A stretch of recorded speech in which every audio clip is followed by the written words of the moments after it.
मान लेते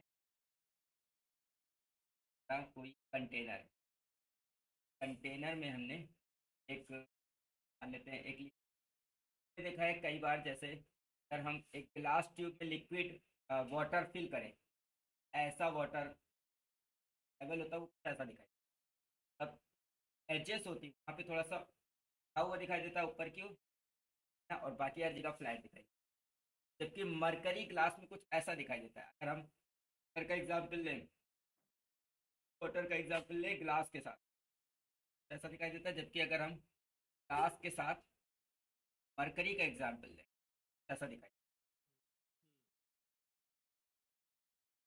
तो ये जो शेप बन रहा है इसी को हम मिनिस्कस कह रहे हैं। अब ये मिनिस्कस का शेप कैसा होगा, कनकेव होगा, कॉन्वेक्स होगा, या बिल्कुल फ्लैट होगा। फ्लैट का मतलब यहाँ पे उठा हुआ ना, नहीं, ठीक, तो इसको समझना है।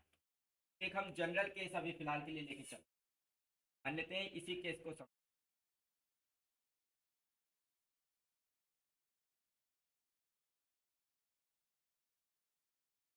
यहाँ पे जो लिक्विड, यहाँ पे जो मॉलिक्यूल, मॉलिक्यूल पे एक ये जो कंटेनर है इसका कुछ मटेरियल होगा और इसका कुछ मटेरियल होगा। अब दोनों के मटेरियल डिफरेंट है, कंटेनर का और लिक्विड।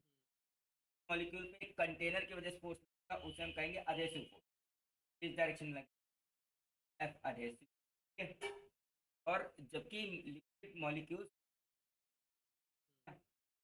के खुद के मॉलिक्यूल्स तो यहाँ के मॉलिक्यूल को अट्रैक्ट करे होंगे, क्या इन मॉलिक्यूल्स से जो अट्रैक्शन फोर्स लगेगा वो अंदर की ओर लगेगा, इसे हम कह देते हैं एफ अधेसिव, ठीक है। अब ये जो एंगल होता है ये वर्टिकल से 45 डिग्री रहता है और ये एंगल 90 डिग्री है, ठीक है। तो यानी कि दो फोर्स हमारे पास हो गए, एक अधेसिव था, ये कोहेसिव है। ये लिक्विड का लिक्विड से लग रहा है ना, तो यहाँ लिक्विड का जो मॉलिक्यूल है उसके नीचे इस लिक्विड में जो लिक्विड का मॉलिक्यूल है वो जिस फोर्स से अट्रैक्ट कर रहे हैं उसे हम कोहेसिव कहेंगे। तो यहाँ पे हमारे पास दो फोर्स, एफ कोहेसिव और एफ एडेसिव। अब एफ कोहेसिव और एफ एडेसिव का अगर हम रिजल्टेंट निकालें तो क्या होगा, तो हमने पीछे पढ़ा है वेक्टर्स में, एक फोर्स इस डायरेक्शन में लग रहा हो पी और एक फोर्स इस डायरेक्शन लग रहा हो क्यू, तो इसका रिजल्टेंट जो होता था पैरेललोग्राम लॉ से, रिजल्टेंट फॉर्मूला क्या होता था, फॉर्मूला होता under root T square Q cos theta. Theta जो है के बीच में एंगल होता था, ठीक है। यहाँ पे इन के बीच में एंगल 145 है, तो रिजल्टेंट फोर्स आएगा, आएगा एफ रेशियो का स्क्वायर प्लस एफ कोहेसिव का स्क्वायर प्लस, और plus F adhesive, F adhesive F cos 90 plus 45 degree, cos 90 plus theta minus sine theta होता है। हाँ, तो साइन 45 की वैल्यू 1/√2 है, तो √2 दो बार लिख सकते हैं और नीचे √2, हाँ तो कट पिटा के ये बनेगा equal to F A square plus F C square minus 2 F C. ये तो रिजल्टेंट हो गया। खैर, अब ये जो रिजल्टेंट आ रहा है ये डिपेंड करता है कि ये रिजल्टेंट के तीन केसेस हो सकते हैं। इस केस में जो केस हमने यहाँ पे बनाया उस केस में तो रिजल्टेंट बाहर की हो, ठीक है। लेकिन डिपेंड करता है कि कौन सा फोर्स ज़्यादा है, अगर कोहेसिव ज़्यादा है अधेसिव कम है, तो रिजल्ट मतलब जो रिजल्टेंट होता है वो उस फोर्स के नियर होता है या उससे लेस एंगल बनाता है जो फोर्स ज़्यादा होता है। अगर कोहेसिव फोर्स डोमिनेट कर रहा है तो रिजल्टेंट कोहेसिव के नियर होगा, अगर अधेसिव फोर्स डोमिनेट कर रहा है तो रिजल्टेंट उसके नियर होगा। तो अभी फिलहाल में हम जनरल मान लेते हैं कि ये जो रिजल्टेंट है ये मान लेते हैं अल्फा एंगल बना रहा है एफ ए के साथ, ठीक है। तो इस अल्फा का फॉर्मूला क्या होगा, tan अल्फा इक्वल टू, तो अगर याद हो कुछ ऐसा होता था, जैसे ये पी फोर्स है और ये क्यू है, पी और क्यू के बीच में जो रिजल्टेंट आ रहा है आर, और आर मान लेते हैं पी से अल्फा एंगल बना रहा है, तो tan अल्फा फॉर्मूला होता था Q sine theta upon P plus Q cos theta होता था। फॉर्मूले को अगर यूज करें, और ये फॉर्मूला तब काम करेगा जब यहाँ पे हम रिजल्टेंट का डायरेक्शन पी के साथ ले रहे हो। तो यहाँ पे हमने पी माना है एफ अल्फा, टैन अल्फा का फॉर्मूला होगा क्यू साइन थीटा, यानी F C cos 140 cos 90 plus 40, यहाँ पे एंगल जो upon F A plus F C cos, और यहाँ पर साइन है नीचे कॉस साइन कॉस 90, ठीक है। इसको सॉल्व करके हो जाएगा F C sine 90 plus theta, sine 90 plus theta cos theta होता है, एफ सी बाई रूट 2 आ जाएगा, और नीचे एफ ए प्लस, और यहाँ पे माइनस कॉस माइनस साइन 45 आएगा, जो कि हो जाएगा minus F C by root 2। अगर हम एलसीएम ले लें, एफ सी ऊपर आ जाएगा, ये हो जाएगा root F A minus F C, ये टैन अल्फा फॉर्म, क्लियर है। अभी तो हमने जनरली ऐसे ही मतलब स्टेटमेंट दे दिया था, एफ सी अगर डोमिनेट करेगा सर्टेन किधर होगा, और तो ये हमने एक जनरल स्टेटमेंट दिया। लेकिन अगर हम स्पेसिफिक वे में कहें तो यहाँ पे ये रिजल्ट आएगा कि अगर एफ सी और रूट टू एफ ए ये दोनों बराबर हो जाए, अगर एफ सी और रूट टू एफ ए ये दोनों वैल्यू बराबर हो जाए, यानी एफ सी अगर cohesive force times adhesive force के बराबर हो जाए, तो इसमें नीचे जीरो हो जाएगा, और 1/0 क्या हो जाएगा, इन्फिनाइट, यानी कि उस केस में जो एंगल आएगा वो अल्फा की वैल्यू 90 डिग्री है। हम इसके तीनों केसेस को स्टडी करें और इसको मिटा दें, ठीक है। अगर हम तीनों केसेस को स्टडी करें तो क्या रिजल्ट आ रहा है,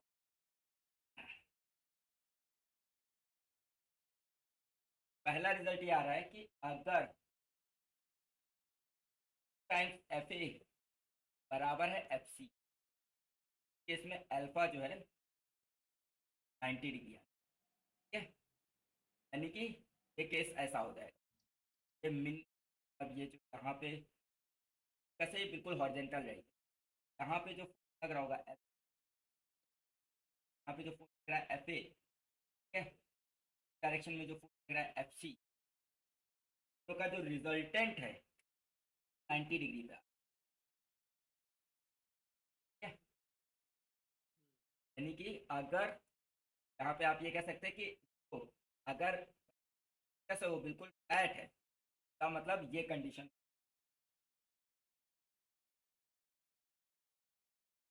सेकेंड कंडीशन है अगर एफ सी का हो तो टाइम्स एफ ए बड़ा हो, यानी इस केस में क्या होगा, इस केस में कुछ ऐसा होगा, जो एडहेसिव फोर्स है, एडहेसिव ज़्यादा हो रहा है, ये फोर्स ज़्यादा हो रहा है कम हो रहा है, एडहेसिव ज़्यादा हो रहा है, इसमें जो रिजल्टेंट है वो बाहर की हो रहा है, आएगा बाहर की हो रहेगा, ये एंगल अल्फा जो है ना होगा ये, जब एफ सी पहले छोटी होगी और फिर बड़ा होगा तो ये ओवरऑल पॉजिटिव आएगा, अगर ये मतलब ये होगा तो अल्फा क्या आएगा, पॉजिटिव आएगा, मतलब टैन अल्फा पॉजिटिव आएगा एक्चुअल में, जब ये बड़ा होगा और ये छोटा होगा तो टैन अल्फा जो होगा ग्रेटर देन जीरो होगा, और अगर tan alpha greater than zero होगा तो अल्फा जो है ना वो 0 से 90 के बीच में, 0 से 90 के बीच में अल्फा इधर होगा, ठीक है। और उस इस केस में जो ये मिनिस्कस बन रही है वो किस शेप की बन रही है, कॉनकेव, तो यहाँ पे कॉनकेव मिनिस्कस, कॉनकेव मिनिस्कस के लिए कंडीशन ये है, जो कोहेसिव फोर्स होना चाहिए वो root 2 times adhesive force greater होना चाहिए। और ऐसे ही थर्ड केस जो है ये है, थर्ड केस हमारा है कि कोहेसिव फोर्स कम है और ज़्यादा है टाइम्स एडहेसिव फोर्स, केस में देखो जो डिनोमिनेटर है टैन अल्फा जो है ना लेस देन जीरो होने लगे, निगेटिव होने लगेगा, और एंगल अल्फा जो आएगा 90 से बड़ा हो जाएगा। अच्छा 90 से तो बड़ा होगा लेकिन 145 से छोटा ही होगा, क्योंकि 145 टोटल एंगल था, टोटल एंगल जो था वो 140 पूरा, सॉरी 135 था, हाँ 90 प्लस 45 का एंगल 135 था। ये 135 से तो कम ही रहेगा, ठीक है। ये 135 से कम रहेगा, 90 से ज़्यादा रहेगा, तो उस केस में जो एंगल बने मतलब शेप वो ऐसा कुछ बने, क्योंकि इस केस में ये फोर्स ज़्यादा होगा एफ एडेसिव, कम होगा एफ एडेसिव, का जो रिजल्टेंट है लिक्विड के अंदर ही लाई करे। यानी आप ये कह सकते हैं कि रिजल्टेंट अगर लिक्विड के अंदर ही लाई कर रहा है तो कॉन्वेक्स मेनिस्कस बनेगी। अगर लिक्विड अगर रिजल्टेंट लिक्विड के बाहर लाई कर रहा है तो कनकेव मेनिस्कस बनेगी, और अगर रिजल्टेंट है वो सरफेस के अलोंग लाई कर रहा है या 90 डिग्री तो फ्लैट मेनिस्कस। अच्छा, इसी मेनिस्कस से हम कैपिलैरिटी को भी समझेंगे आगे। कैपिलैरिटी का मतलब है जब हम बहुत फाइन ट्यूब लिक्विड में डालते हैं तो लिक्विड जो होता है वो उस ट्यूब में या तो राइज कर जाता है या फॉल कर जाता है, और या तो कुछ नहीं होता, उसका लेवल सेम रहता है, ठीक है।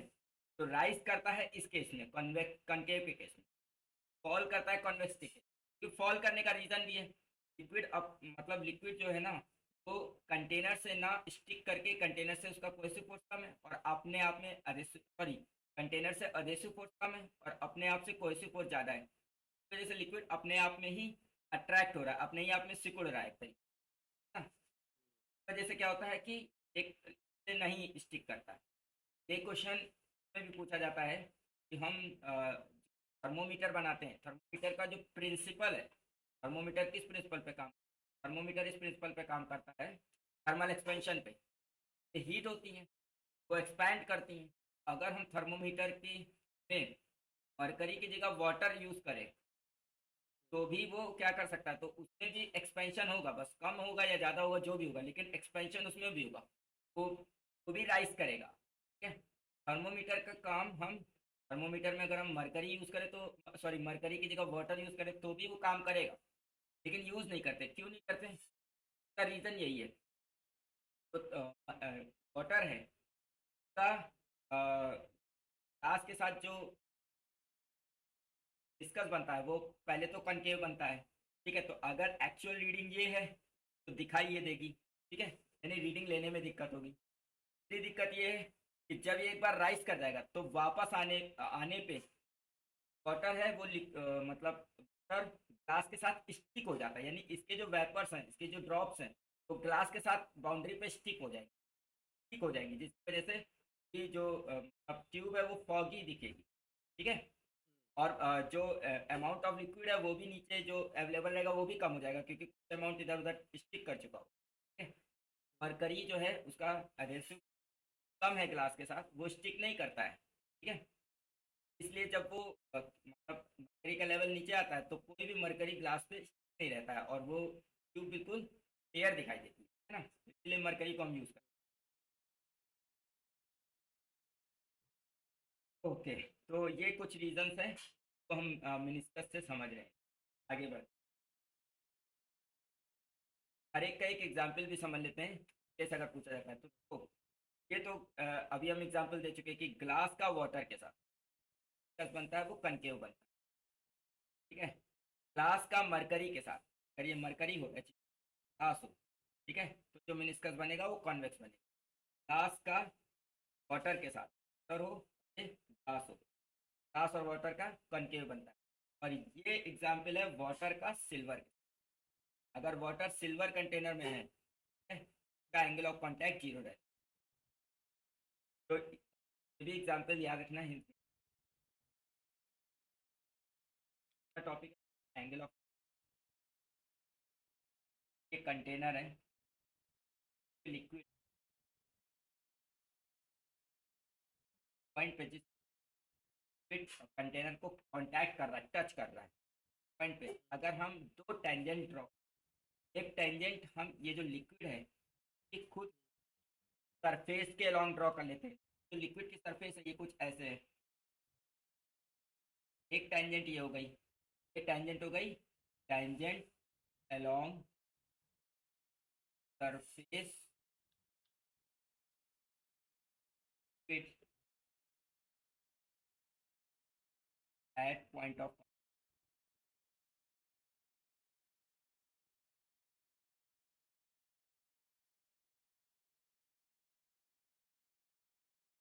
और एक और टेंजेंट हम बना ले सरफेस के अलॉन्ग, रेड कलर की जो टेंजेंट है, एक tangent along sir, tangent along, तो इन दो टेंजेंट्स के बीच में देखा जाए, देखो ये दोनों लाइन है, इन दोनों लाइन के बीच में दो एंगल बन, एक ये एंगल बन रहा है और एक ये एंगल बन रहा है। तो जो एंगल लिक्विड के अंदर बन रहा है, ये वाला, इस एंगल को ही हम कहते हैं angle of contact. Angle of contact is the angle between the tangents drawn on the surface of liquid at the point of contact to and tangent drawn on the surface of container itself inside the liquid. तो angle मुझे लेना है वो angle liquid के अंदर वाला लेना है, इनसाइड लिक्विड वाला एंगल लेना है, ये बाहर वाला एंगल इसको नहीं काउंट करना, ठीक है। ऐसा नहीं है कि जैसे हम लोग पहले क्या करते थे मैथमेटिक्स वगैरह में, अगर दो लाइंस एक दूसरे क्रॉस कर रहे हैं तो दो एंगल बनेगा, मान लो थोड़ी देर के लिए ये एंगल 60 डिग्री है, ऑटोमेटिक ये एंगल 120 डिग्री आ जाएगा। लेकिन हम हमेशा 60 डिग्री एंगल कोट करते थे, जो एंगल उससे कम है, एक्यूट एंगल है, ठीक है ना। ये एंगल हम लोग नहीं करते थे आंसर में, ठीक।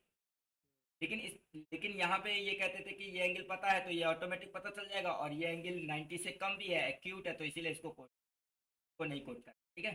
लेकिन यहाँ पे ऐसा नहीं है कि ये एंगल ऑब्ट्यूज है इसलिए इसको कोट नहीं कर रहे हैं या इसको काउंट नहीं कर रहे हैं। मेन है कि हमको जो एंगल लेना है, मतलब बाय डेफिनेशन जो एंगल लेना है एंगल ऑफ कॉन्टैक्ट के लिए, वो लिक्विड के अंदर वाला एंगल लेना है, ठीक है। लिक्विड के अंदर जो एंगल आ रहा है थीटा, इसको हमको लेना है, एंगल ऑफ कॉन्टैक्ट ये है। अभी ये जो एग्जाम्पल था ये तो चलो वाटर का ग्लास के साथ था, अगर हम मरकरी का ग्लास के साथ एग्जाम्पल देखें तो कैसा बनेगा। मरकरी कुछ ऐसे बिहेव करती है ग्लास के साथ। अगर हम पॉइंट ऑफ कांटेक्ट देखें यहाँ, अगर हम पॉइंट ऑफ कांटेक्ट पे एक टेंजेंट बनाए सरफेस के लॉन्ग, सरफेस ऐसी है, सरफेस के लॉन्ग ये टेंजेंट होगी, और एक टेंजेंट हम बनाए जो हमारी, हाँ मतलब कंटेनर की सरफेस है उसके लॉन्ग, एक टेंजेंट बनाई मैंने सरफेस ऑफ लिक्विड पे, और एक टेंजेंट हम बना रहे surface along the surface of container, container के सरफेस पे, क्या आएगी। अब अगेन दो एंगल बनेंगे, एक ये वाला बनेगा और एक ये वाला बनेगा, लेकिन हमें वो एंगल काउंट मतलब काउंट करना है या बताना है जो एंगल लिक्विड के अंदर है, ये वाला नहीं बताना, ठीक है ना। अब देखो जबकि यहाँ पे ये एंगल ऑब्ट्यूज आ रहा है, ये एंगल क्या आ रहा था यहाँ पे, इसमें थीटा जो है वो एक्यूट था, और इस केस में थीटा ऑब्ट्यूज है, ठीक है। तो मैथमेटिक्स वाला रूल नहीं है कि हमें ऑब्ट्यूज एंगल नहीं बताना होता, हमेशा एक्यूट बताना होता है, इसलिए हमने ये एंगल बताया, ऐसा नहीं है। बाय डेफिनेशन हमें वो एंगल बताना है जो एंगल लिक्विड के अंदर है, तो ये एंगल लिक्विड के अंदर है और यहाँ पे ये एंगल लिक्विड, ठीक है। इसी को हम एंगल ऑफ कांटेक्ट कहेंगे, ठीक है। और तीसरा केस है, अगर हम सिल्वर का, है ना, वाटर के साथ लेंगे, केस में ये जो बनेगा सरफेस, ये सरफेस की मतलब सरफेस पे टेंजेंट बनाएंगे, क्योंकि ये सरफेस बिल्कुल फ्लैट है तो एक टेंजेंट इधर बनेगी, और अगर हम कंटेनर पे टेंजेंट बनाएंगे तो ऐसे बनेगी, तो यहाँ एंगल ऑफ कांटेक्ट कितना आ जाएगा, 90 डिग्री आ जाएगा, ठीक है ना। अल्फा अगर 90 डिग्री है, ठीक है, मेनिस्कस हमारी फ्लैट रहती है, या अगर इसी को हम कैपिलैरिटी के टर्म में समझे, तो अगर एंगल ऑफ कांटेक्ट 90 डिग्री है तो ना तो राइज होगा ना फॉल होगा। अगर अगर एंगल ऑफ कांटेक्ट एक्यूट है तो राइज होगा का कैपिलैरिटी में, अभी कैपिलैरिटी आगे पढ़ेंगे, और अगर एंगल ऑफ कांटेक्ट ऑब्ट्यूज है तो फॉल होगा, ठीक है। और मेनिस्कस के टर्म में देखें, शेप के टर्म में, तो एंगल ऑफ कांटेक्ट अगर एक्यूट है तो कॉन्केव शेप होगा, अगर एंगल ऑफ कांटेक्ट ऑब्ट्यूज है तो कॉन्वेक्स शेप आएगा, ठीक है। और अगर एंगल ऑफ कांटेक्ट 90 डिग्री है तो कोई शेप नहीं आएगा, फ्लैट, ठीक है। अब हम पढ़ते हैं आगे, क्या है कैपिलैरिटी। कैपिलैरिटी क्या है, मान लेते हैं कंटेनर, कंटेनर, अब अगर हम इसमें कैपिलरी ट्यूब इंसर्ट करें, क्या होगा, या तो लिक्विड इसमें राइज कर जाएगा ऊपर की ओर, या फिर राइज करेगा या फिर फॉल करेगा, ठीक। और या तो कुछ नहीं होगा, कैसे सोच, तो राइज करेगा, ठीक है, या फॉल कर सकता है, या कोई ऑप्शन, ठीक है। इसी फिनोमेना को हम कैपिलैरिटी कहते हैं, द राइज और फॉल, या राइज को हम एसेंट या और फॉल को डिसेंट कहते हैं। तो एसेंट और descent of liquid in A capillary tube called capillarity. Capillarity के कई सारे प्रैक्टिकल एग्जांपल्स हैं, जैसे हम लोग जो घर पे करते हैं क्या, हाँ दिया यूज करते हैं। तो जैसे दिया यूज करते हैं तो दिया में क्या रहता है, यहाँ पे ऑयल रहता है, ठीक है। तो यहाँ पे क्या करता है, कॉटन, कॉटन लगाते हैं, ठीक। कॉटन ऑयल है, कॉटन में क्या है, कॉटन के जो रेशे हैं बहुत पतले पतले, वो बहुत करीब करीब होते हैं, इन रेशो के थ्रू ऑयल क्या करता है, चढ़ के ऊपर जाता है, राइज करता है, ठीक है। तो ये कैपिलैरिटी है, कैपिलरी फॉर्मना है, ठीक है ना। यहाँ से क्या करता है ये के थ्रू राइज करके यहाँ पे आता है फ्यूल, यहाँ पे फ्यूल, और यहाँ पे हम बर्न करते हैं, बर्न होता है, ठीक है ना। या दूसरा एग्जाम्पल है प्लांट का, सबसे अच्छा एग्जाम्पल है, प्लांट्स में भी क्या होती हैं, कैपिलरी ट्यूब होती हैं उसकी स्टेम्स में ना, स्टेम से और रूट से वो वाटर को क्या करता है, कैपिलरी राइज करते हुए और ऊपर, ठीक है। इसके हमने छोटे पे के कुछ एक, अब एक तरीके एक्सपेरिमेंट भी किए हैं। फिर अगर हमारे पास वाइट रोज है, वाइट रोज की मान लो एक बर्ड है ना, बर्ड है वाइट रोज, हाँ, और उसको हम कलरफुल पानी में, कलर कलर्ड वाटर में रख देते थे ओवरनाइट, हाँ। दूसरे दिन ये मतलब बर्ड खिल भी जाती थी और इसमें कलर भी आ जाता था। ये भी एक मतलब ये एक एक्सपेरिमेंट है जो ये शो करता है कि हाँ कैपिलैरिटी फिनोमेना काम करता है। तो कैपिलैरिटी, अब इसको एक्सप्लेन कैसे करते हैं फिजिक्स में, तो फिजिक्स में एक्सप्लेन करने का जो इसका तरीका है वो ये कुछ ऐसा है। मान लेते हैं कि हमारा लिक्विड है और इस लिक्विड में मैंने कैपिलरी डाली। अब जो कैपिलरी डाली, हो सकता है यहाँ पे जो मिस्कस बन रहा हो उसमें, ठीक है, कनकेव हो। अब अगर कनकेव मिनिस्कस होगा तो इस साइड से, तो इधर से मतलब क्योंकि इधर से इसका रेडियस है, यहाँ पे एक ये सर्कल बन रहा है, ठीक। तो यहाँ से क्या है, इस साइड से एक एक्सेस प्रेशर काम कर रहा है, अब इस साइड से क्या है, और देखो हम यहाँ पे कह सकते हैं यहाँ पे एक प्रेशर जनरेट होगा ना, एक्सेस प्रेशर, जो हमने पीछे पढ़ा था सर्कल के केस में एक्सेस प्रेशर। तो यहाँ पे एक एक्सेस प्रेशर होगा और एक प्रेशर यहाँ पे होगा, ठीक है। यहाँ पे कौन सा प्रेशर होगा, तो देखो ये जो इधर से प्रेशर है एटमॉस्फेरिक प्रेशर,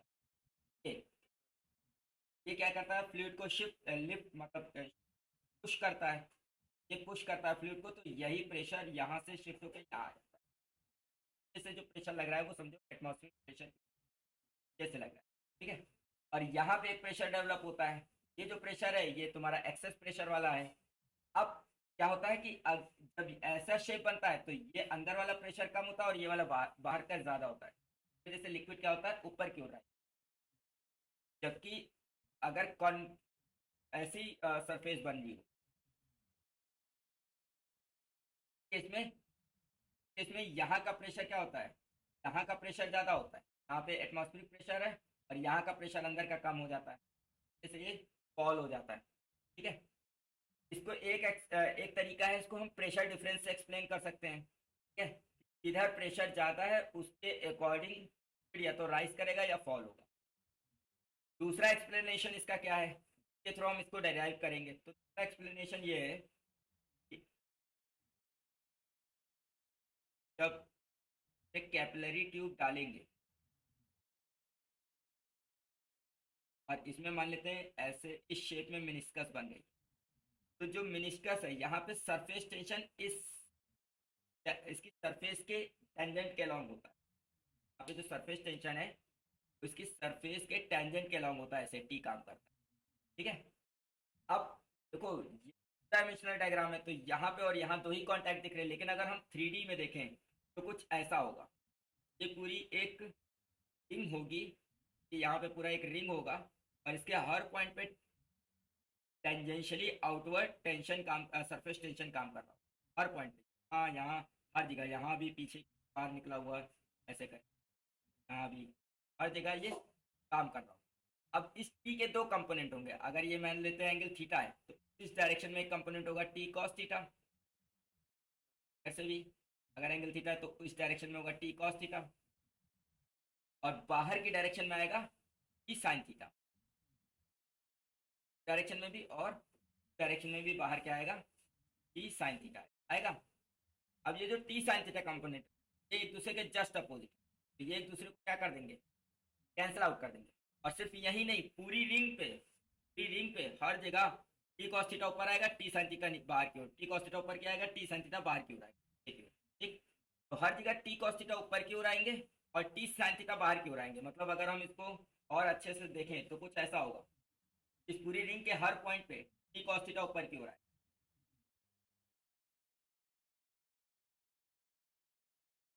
कॉस थीटा, और इस रिंग के हर पॉइंट पे टी थीटा बाहर की ओर है। तो यहाँ टी साइन थीटा बाहर, इधर भी बाहर, यहाँ पे थीटा इधर बाहर की ओर, ये जस्ट सिमेट्रिकली यहाँ भी कोई ना कोई,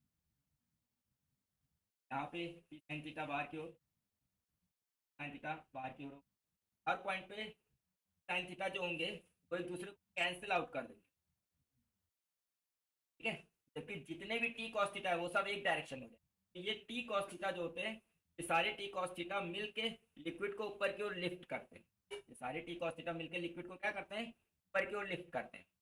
अब ये लिफ्टिंग तब तक होगी जब जब ये सारे टी कॉस थीटा मिलके लिक्विड को ऊपर की ओर लिफ्ट करेंगे, तो लिक्विड मान लेते हैं ऊपर की ओर जाने लगे, ठीक।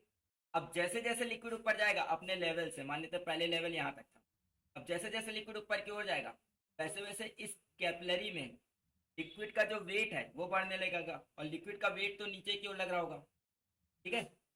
तो ये टी कॉस थीटा उतने ही पार्ट को ऊपर ले पाएंगे, है ना। मतलब ये जो फोर्स ऑफ लिफ्ट लग रहा है due to T cos theta, तो उतना ही होगा जितना वेट ऑफ लिक्विड हो इस कैपिलरी, ठीक है। तो फोर्स ऑफ लिफ्ट होगा टी कॉस थीटा का, ये उतना ही होगा जितना वेट ऑफ लिक्विड इस कैपिलरी में आ जाएगा, मतलब लिक्विड इसमें अमाउंट ऑफ लिक्विड आ जाएगा। अब अगर हम अमाउंट ऑफ लिक्विड का वेट निकालना चाहें तो कैसे निकाल सकते हैं, तो देखो यहाँ पे हम क्या करते हैं कि जो कैपिलरी बनती है वो कुछ ऐसी होती है। मतलब मान लेते हैं ये हमारा ओरिजिनल लेवल था, मतलब पानी यहाँ तक था, और वाटर एसेंड करके या लिक्विड एसेंड करके इस हाइट एच तक आ गया है, ठीक है।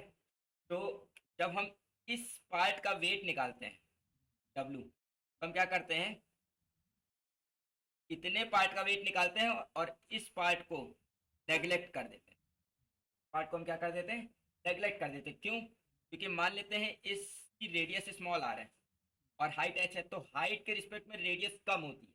ये जो कैपिलरी ट्यूब होती है ये बहुत फाइन की रेडियस होती है, मतलब रेडियस बहुत कम होती है, फाइन बोर्ड। तो रेडियस क्योंकि बहुत कम है हाइट के कंपैरिजन में, तो इसलिए यहाँ पे जो वॉल्यूम आता है ये वी, ये जो भी वॉल्यूम आएगा स्मॉल वी कह दो, ये इस टोटल वॉल्यूम कैपिटल वी के रिस्पेक्ट में बहुत कम होता है, ठीक है। तो इसलिए इस पार्ट ऑफ वॉल्यूम को हम इसमें नहीं ऐड करेंगे। अब अगर हम यहाँ पे वेट निकालना चाहें तो वेट का फॉर्मूला होता है वॉल्यूम इंटू डेंसिटी। तो वॉल्यूम हो जाएगा, क्योंकि ये एक सिलेंड्रिकल शेप है, नीचे मैंने बनाया है एक सिलेंड्रिकल शेप है, इस सिलेंड्रिकल शेप का वॉल्यूम जो होगा वो होगा pi R square H, pi R square और एच, ठीक है। और यहाँ पे मुझे लेना है force due to T cos theta. अब जो force due to T cos theta लेना है, इस रिंग की रेडियस स्मॉल आ रहा है, ठीक है। तो यहाँ पे T cos theta surface tension है, यहाँ पे टी कॉस थीटा हो गया। लेकिन जो फोर्स सरफेस टेंशन फॉर्मूला क्या होता था, फोर्स पर यूनिट लेंथ, जो फोर्स होगा सरफेस टेंशन इंटू लेंथ होगा। अब ये जो टी कॉस थीटा फोर्स है ये पूरे सरकमफेरेंस पे लग रहा है यहाँ पे, ठीक है। यहाँ पे जो लेंथ आएगी वो सरकमफेरेंस के बराबर आ जाएगी, ये 2 पाई आर, ठीक। अब बस यहाँ पे हमको हाइट ऑफ एसेंट का फॉर्मूला निकालना है, तो एच का फॉर्मूला बन जाएगा T cos theta pi, T cos theta into pi R upon pi R square, pi से पाई कट गया, एक आर कट गया, हाइट का फॉर्मूला बन गया 2t cos थीटा अपॉन, ये बन गया फॉर्मूला।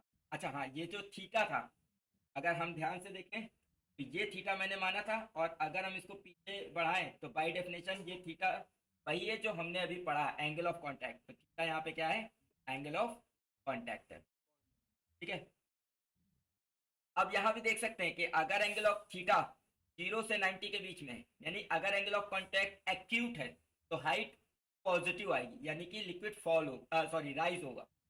अगर एंगल ऑफ कांटेक्ट थीटा 90 से ऊपर है, यानी कि ऑब्ट्यूज एंगल बन रहा है, तो हाइट नेगेटिव आएगी, यानी लिक्विड क्या होगा, फॉल होगा, जैसे मरकरी का केस है, मरकरी और ग्लास का।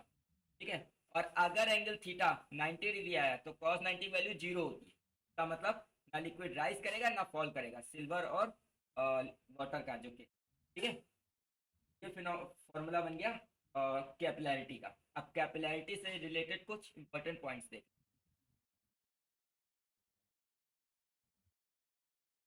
तो फॉर्मूले में एक छोटा सा मिस्टेक हो गया। हाँ, इसमें वेट में दो दो चीजें रह गई। वेट का फॉर्मूला होता है वॉल्यूम, मास इंटू ग्रेविटी होता है, तो मास के लिए वॉल्यूम इंटू डेंसिटी होगा, तो यहाँ डेंसिटी रह गया रो, और ग्रेविटी रह गया जी, है ना। तो यहाँ नीचे रो और जी और आएगा, है ना, आर रो जी। इनका इतना छोटा, ठीक है, ये थोड़ा सा ब्लंडर हो गया, इसको सही पॉइंट्स देख लेते हैं के रिगार्डिंग। पहला पॉइंट ये है कि देखो, एच हमने देखा कि एच का फॉर्मूला आया 2t cos theta upon R rho. ये तो क्लियर है कि H inversely proportional to R है, अगर बाकी चीजें कांस्टेंट है। कि अगर कैपिलरी ट्यूब हम ज्यादा मोटी लेंगे तो उसमें राइज ऑफ वाटर बहुत कम होगा, ठीक है ना। ठीक है, तो ये तो मतलब सीधी सी बात है, लेकिन इसको ड्यूरिंस लॉ कहते हैं। तो बात मेन ये है, ये नाम याद रखना है। मान लेते हैं पूछ लिया व्हाट इज ड्यूरेंस लॉ और चार ऑप्शन दे दें, तो हमें ये पता होना चाहिए ड्यूरेंस लॉ क्या है कि, तो ये तो कोई भी बता देगा कि एच आर के इनवर्सली प्रोपोर्शनल है। सेकंड, सेकंड इंपॉर्टेंट पॉइंट ये है कि एक क्वेश्चन ये पूछा जाता है कि जैसे मान लेते हैं एक लिक्विड है और इसमें मैंने एक कैपिलरी ट्यूब डाली, और इस कैपिलरी ट्यूब में जो पानी था वो मान लेते हैं यहाँ तक चढ़ता था। तो देर के लिए एग्जाम्पल के लिए मान लेते हैं कि 10 सेंटीमीटर तक ये राइज करता था। अब हमने क्या किया, इसको ब्रेक कर दिया, तोड़ दिया, तोड़ दिया, इसकी लेंथ कर दी मान लो 5 सेंटीमीटर, कर दी 5 सेंटीमीटर। तो जब 5 सेंटीमीटर कर दी तो क्या होगा भाई, पानी मतलब पहले राइज करता तो कहाँ तक करता, 10 सेंटीमीटर तक। अब लेकिन जो है मैंने जो कैपिलरी ट्यूब है उसको छोटा कर दिया है, तो क्या होगा, पानी ऊपर आए मतलब क्या होगा, पानी ऊपर तक आएगा, रुक जाएगा, पहला केस। या फिर पानी ऊपर आएगा और ऐसे फुहारे की तरह इधर उधर गिर जाएगा, ठीक। या फिर पानी ऊपर आए के और ऐसे जो है मतलब साइड में से ऐसे बह जाएगा, ठीक है, मतलब ऊपर आता रहेगा और साइड में बहता रहेगा, ऊपर आके, ठीक है। अब फवारे की तरह बाहर नहीं निकलेगा, लेकिन ऐसे से बह जाएगा, ठीक है। या फिर चौथा मतलब लास्ट केस ये दिया है कि पानी आएगा और ऐसे ऊपर बल्ब जैसा बन जाएगा वाटर, ठीक है। इन चारों केसेस में क्या होगा, क्वेश्चन ये है कि इन चारों केसेस में क्या होगा, ठीक है। तो आंसर ये है कि चारों केस में ये जो फोर्थ ऑप्शन मैंने बताया, अगर आप लिक्विड की मतलब जो कैपिलरी है उसकी हाइट को शॉर्ट कर देते हैं, उससे जितने लिक्विड राइज होता, जैसे इसमें 10 सेंटीमीटर तक राइज होता, अब आपने इसकी हाइट को शॉर्ट कर दिया, तो जो पानी है जो लिक्विड है वो क्या करेगा, ऊपर तक आएगा और एक बल्ब के शेप में रहेगा, ना स्पिल नहीं करेगा, इधर उधर स्पिल नहीं करेगा, ना फाउंटेन की तरह स्पिल करेगा, नहीं होगा, बस ये एक बल्ब का शेप बना देगा। अब इस बल्ब के शेप का रेडियस कितना होगा, मान लेते हैं आर डैश, ये पूछता है न्यूमेरिकल में कि इस बल्ब शेप का रेडियस क्या होना चाहिए। इस बल्ब शेप के रेडियस के लिए फॉर्मूला आपको याद रखना है, अगर इसकी जो रेडियस थी मान लेते वो स्मॉल आर थी, ठीक है, और इसमें लिक्विड थोड़ी देर के लिए मान लेते हैं एच हाइट तक चढ़ता, और हमने क्या कर दिया है, इसको शॉर्ट कर दिया है। अब इसको शॉर्ट करके इसकी हाइट मान लेते हैं एच डैश कर दिया। तो H dash into R dash जो होगा वो एच इंटू आर के बराबर होगा। यानी कि आप ये कह सकते हो कि एच इंटू आर कॉन्स्टेंट होता है। ठीक है, और ये चीज हम यहाँ से देख भी सकते हैं कि तो अगर एच को आर से मल्टीप्लाई कर दे तो T cos theta upon rho g जो आएगा वह क्या है, गिवन टेम्परेचर पे कांस्टेंट रहेगा।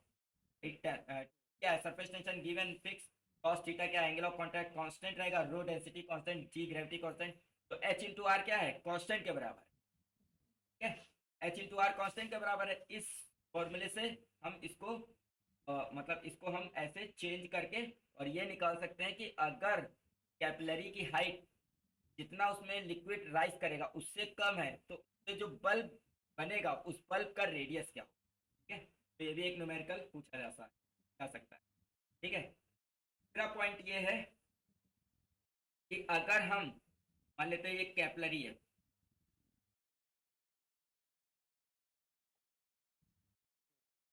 इस कैपिलरी में मान लेते हैं लिक्विड यहाँ तक के आ रहा है, हाइट एस तक। अब इस कैपिलरी को, सेम कैपिलरी को हम टिल्ट कर दें तो क्या होगा। तो टिल्ट करने पे भी लिक्विड जो राइज करेगा वो उतना ही करेगा जितना पहले करा। हाइट जो होगी वो दोनों केस में सेम होगी। ठीक है, हाइट दोनों केस में क्या होगी, सेम होगी। लेकिन क्योंकि मैंने इसको टिल्ट कर दिया तो इसमें अमाउंट ऑफ वाटर वो बढ़ जाएगा, ये लेंथ इंक्रीज। वाटर पहले मान लेते हैं इसमें कुछ था क्योंकि ये वर्टिकल थी, अब ये टिल्ट कर दी तो हाइट उतनी ही रहनी है। लेकिन लेंथ, अगर ये हाइट उतनी ही रहनी है तो ये अमाउंट ऑफ वाटर जो होगा वो इंक्रीज हो जाएगा, यानी ये लेंथ इंक्रीज है। अगर ये लेंथ निकालनी है, ठीक है, इस हाइट के टर्म में उनको कहीं ना कहीं ये एंगल दिया जाएगा, ये कितने एंगल पे टिल्ट किया जा रहा है, या तो हॉरिजॉन्टल से दिया जाएगा या वर्टिकल से दिया। थोड़ी देर से मान लेते हैं वर्टिकल से दिया गया। अगर हमें वर्टिकल से एंगल दिया गया है तो हम ऐसे कर सकते हैं कि एक ट्रायंगल बन रहा है यहाँ पे, ये हाइट एच है और ये वर्टिकल से एंगल अल्फा पता है तो ये एंगल भी अल्फा हो जाएगा और एल निकालना है मुझे। ठीक है, तो हम कौन सा फॉर्मूला लगा सकते हैं, कॉस अल्फा लगा सकते हैं। Cos alpha equal to H by base upon hypotenuse L. तो L equal to H sec alpha बन जाएगा, है ना। और अगर हॉरिजॉन्टल से एंगल दिया है तो वो दूसरा आप लगा सकते हो। ठीक है, तो इस तरीके से हम क्या कर सकते हैं, लेंथ निकाल सकते हैं कितनी आएगी लेंथ। ठीक है, ये हमारा ये भी एक क्वेश्चन बन सकता है कि अगर टिल्ट करें तो क्या होगा। तो टिल्ट करने पे पहली चीज हाइट अनअल्टर्ड रहेगी। ठीक है, और दूसरी चीज मतलब यहाँ पे जो अमाउंट ऑफ लिक्विड है वो। चौथा पॉइंट ये याद रखना है कि जो राइज ऑफ लिक्विड होता है वो शेप ऑफ कैपिलैरिटी पे डिपेंड नहीं करता है। जैसे मान लेते हैं यहाँ पे आ, तीन तरीके की कैपिलैरिटी डाल दे, मान ले एक में सीधी कैपिलैरिटी डाल दी मैंने, ठीक है, और एक में थोड़ा मान ले ऐसे कैपिलैरिटी डाल दी इस शेप की। तो अगर रेडियस वही है और कोई और कैपिलैरिटी डाल दे मान लेते हैं ऐसे करके, वैसे तो ये जो कैपिलैरिटी है इस ये टैपर्ड है, इसमें रेडियस हर जगह अलग अलग है। अगर सेम है तो क्या होगा, अगर हाइट एच हाइट तक वाटर इसमें आ रहा है तो इसमें भी एच ही हाइट तक आएगा। ठीक है, साइज हाइट का फॉर्मूला है, कैपिलैरिटी के शेप पे डिपेंड नहीं करता है कैसा है। ठीक है, हाइट हर केस में सेम आए। ठीक है, आगे बढ़ते हैं। एक प्रॉब्लम है कि एक ये मेटेलिक फ्रेम है, इस मेटेलिक फ्रेम में दो फिल्म है ए और बी और बीच में थ्रेड पड़ा हुआ है। अब से क्वेश्चन पूछा गया है कि अगर हम ए फिल्म को पंचर कर दें, ठीक है, तो बी तो जो थ्रेड है उसके शेप का क्या होगा। ए कॉनकेव हो जाएगा टूवर्ड्स ए, कॉन्वेक्स हो जाएगा टूवर्ड्स ए, या सेम शेप में रहेगा जैसे है। ठीक है, तो इसको हम समझने के लिए ऐसे समझ समय अभी जब तक हमने इसको पंचर नहीं किया है, इस थ्रेड पे एक फोर्स इधर से भी लग रहा है और एक फोर्स इधर से लग रहा है, हर डायरेक्शन में, और एक फोर्स इधर बी से लग रहा है हर डायरेक्शन। अब ऐसा हर जगह हो रहा है, तब मतलब इस थ्रेड के हर पॉइंट पे ऐसा ही हो रहा होगा कि ए की तरफ से फोर्स लग रहा होगा और बी की तरफ से फोर्स। जब हम ए को पंचर कर देंगे, ये वाला जो फोर्स है रेड से वो क्या हो जाएगा, वैनिश हो जाएगा। और जब ए वाला फोर्स वैनिश हो जाएगा तो ये हर पॉइंट से बी की तरफ अट्रैक्ट होने लगेगा, तो शेप ऐसा नहीं हो जाएगा। ये क्या होगा, बी की तरफ अट्रैक्ट होगा, या बी फिल्म जो है, या आप ये कह सकते हैं कि ये जो सोप फिल्म है, जब ए को हम पंचर करेंगे, देखो एक आंसर को आप ऐसे भी एक्सप्लेन कर सकते हैं कि जब हम ए को पंचर करेंगे तो ए की तरफ तो कोई सोप फिल्म बची नहीं, अब ए बी की तरफ सोप फिल्म बची, तो जो सोप फिल्म का सरफेस टेंशन है वो उसे मिनिमम एरिया प्रोवाइड करने की कोशिश करे। तो मिनिमम एरिया तभी तो प्रोवाइड होगा जब ये इधर की ओर शिफ्ट हो जाए, ठीक है, ऐसे, ना कि ऐसे। अगर ऐसे हो जाएगा तो एरिया बढ़ जाएगा। पहला ऑप्शन तो यह ऑप्शन नहीं हो सकता है कि इधर की ओर कॉन्वेक्स हो जाए, ये ऑप्शन सही रहेगा, ठीक है। तो आप चाहे सरफेस टेंशन की प्रॉपर्टी से एक्सप्लेन कर सकते हो, और चाहे आप फोर्स से इसको समझ।